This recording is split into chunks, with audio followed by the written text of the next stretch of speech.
Saisie juste après le gros de l'éboulement intervenu le 9 février dernier dans les gorges de l'Arly au niveau du tunnel des Cliets, ces images montrent la violence de l'événement et l'ampleur des dégâts, la nature reprenant ses droits au beau milieu des gorges de l'Arly.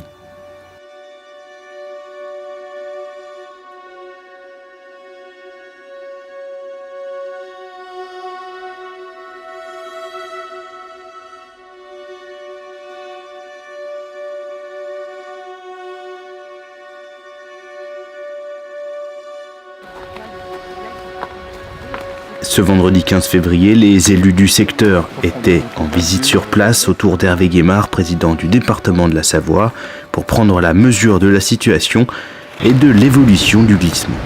Avec un front de taille qui fait 15 mètres de haut, ce qui est énorme.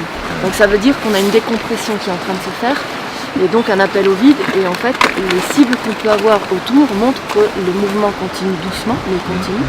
Donc c'est en train de descendre tout doucement. On aura toutes les données techniques utile quand pour pouvoir faire le meilleur choix pour ouvrir la route. Alors la donnée, je dirais d'entrée, c'est est-ce qu'on est capable ou pas d'envoyer du monde dans la falaise. Si on n'est pas capable de faire ces travaux-là en sécurité pour le personnel, de fait, on n'est pas capable de venir ici dégager, réparer, faire des galeries, quoi que ce soit. D'abord, on a essayé, dans ces gorges de l'Arly, comme sur toutes les routes savoyardes, d'assurer la sécurité maximum.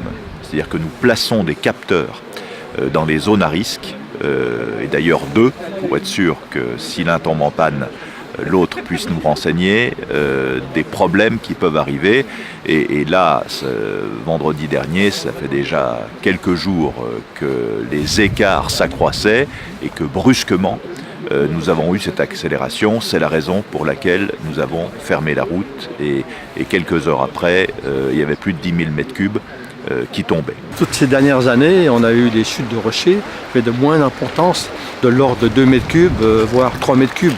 Ici, on a un phénomène particulier, puisque comme on peut le constater, on a des blocs de plus de 30 mètres cubes, à savoir 60 tonnes, 70 tonnes.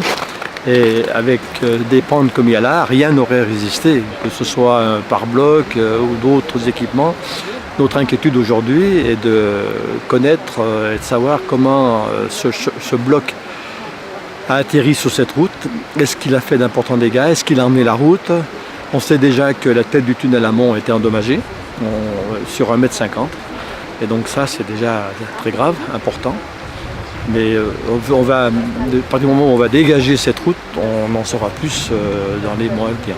Donc il nous faut encore quelques semaines pour établir le diagnostic, pour savoir comment l'on fait après.